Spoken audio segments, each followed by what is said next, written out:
All right, folks, let's jump into this wild ride about AI, jobs, and, universal basic income, or UBI, as some call it. It's like, a roller coaster of satire, economics, and tech overkill. Mm-hmm. Absolutely. I mean, who else could mix a bit of Black Mirror with Shark Tank and throw in some dystopian humor? Exactly. It's, almost as if the message is, when robots steal your job, the only thing left to steal is your opinion. And oh boy, the numbers, they're staggering. Yep, like that report from Goldman Sachs, right? Up to 300 million jobs globally could be affected by generative AI. That's like the entire population of the US. Right. And then there's McKinsey's take that 30% of work hours in the US might be automated by 2030. I mean, imagine a self-checkout system that, actually writes your performance review. Ha! That's insane. And the piece really, zings about UBI as not just a nice idea, but, well, a necessity in a world overrun by bots. Yep. And they bring up Andrew Yang's famous freedom dividend, $1,000 a month, no questions asked, to every American adult. Mm-hmm. It's like the ultimate, if the robots come for your job, at least they pay your bills. And yet, critics call it, socialist, while supporters see it as a lifeline, a sort of apocalypse light plan. Exactly. It's almost, paradoxical. They even highlight historical experiments, like Manitoba's Mincome in the 70s, where hospitalizations dropped and mental health improved. Right, so it seems UBI isn't about making people lazy, but about, giving them a cushion to actually contribute more meaningfully when they're not drowning in stress. Precisely, it's like, when you're not busy worrying about finances, you might just be more creative or Yeah, productive. I can see that. But then we zoom out to places like Alaska, which already has its own mini UBI with oil profits. True, that permanent fund dividend check, $1,320 in 2023. Though, let's be honest, unless you're living in, an igloo, that might not cut it. Absolutely. And the discussion doesn't stop at North America. Finland's UBI trial in 2017-2018 showed higher well-being without the job collapse some feared. Mm-hmm. Interestingly, people there didn't just go off binge-watching TV. They actually stayed in the workforce, more or less. Right. It suggests that when you're not drowning in fatalistic worry, you can actually, function normally. It's like a breath of fresh air in, a smoggy industrial city. So here's the kicker. Back to AI. While it boosts productivity, the benefits are skewed towards high-skilled workers. Lower-skilled jobs are essentially, getting obliterated. Exactly. It's like you're playing a game where the rules suddenly change, and if you were good at, repetitive tasks, you're suddenly obsolete. Right. Think cashiers and data entry clerks, even mid-level managers scheduling endless Zoom calls. Yep. And that's when the whole debate about UBI kicks in. Because when there are more people than jobs, well, capitalism is forced to ask, reskill or get left behind.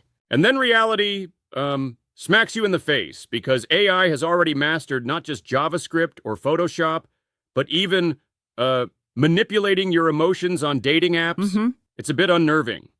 I get that, but here's where I, respectfully challenge you.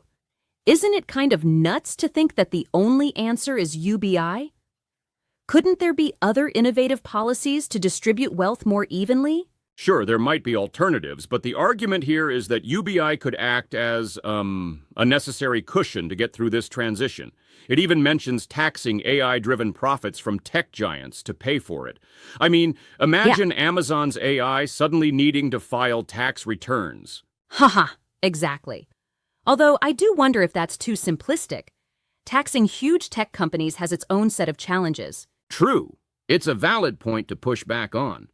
It's not a magic bullet. It won't, solve housing issues or fully eliminate inequality. But it might just streamline welfare, cutting down on bureaucratic waste. Mm-hmm. Because the U.S. already spends over $1.2 trillion on welfare programs, right? And most of that money is tangled up in red tape that, doesn't always help the people who need it most. Exactly. So if you could replace that with a straightforward UBI system, even if it's just $12,000 a year per adult, it might actually be more efficient. Right. Though, yeah, There's an ongoing debate about affordability. And speaking of debates, the impending loss of jobs raises the existential question. What do we do when there are, simply too many people and not enough work? That's the crux of it. Capitalism's old answer is reskill. But when AI can basically learn and adapt faster than any human, reskilling becomes a moving target. It's like trying to learn a language that keeps inventing new words every day. Haha, I like that analogy. And then you have influencers like Elon Musk warning us that soon, robots will outdo pretty much every job.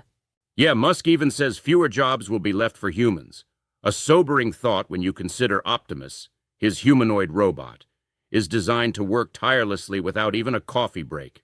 And then there's Sam Altman with his WorldCoin idea, scanning eyeballs for crypto payments.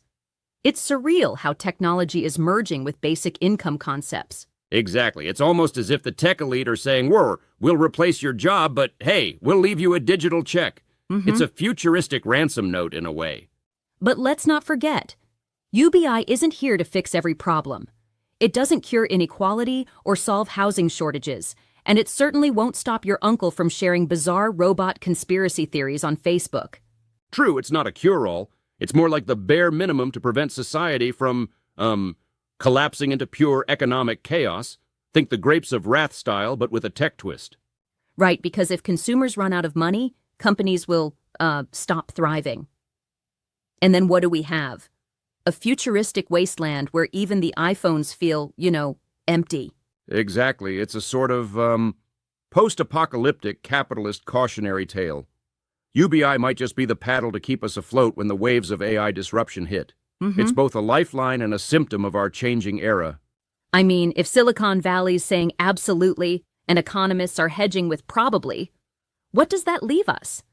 Politicians scrambling for votes while the robots sit back and, do nothing. Haha, yes. The very image of a robot shrugging at a human cry for help. Not our problem, fleshbag, as the script hilariously puts it. A real wake-up call. But come on, can we really say UBI is the only option? I still believe we need to explore multiple strategies, not just throw money at the problem. Absolutely. A valid critique. UBI seems like a Band-Aid on a gaping wound that's been cut by advanced robotics and automation. Still, in a crisis, sometimes even a Band-Aid is better than, nothing at all.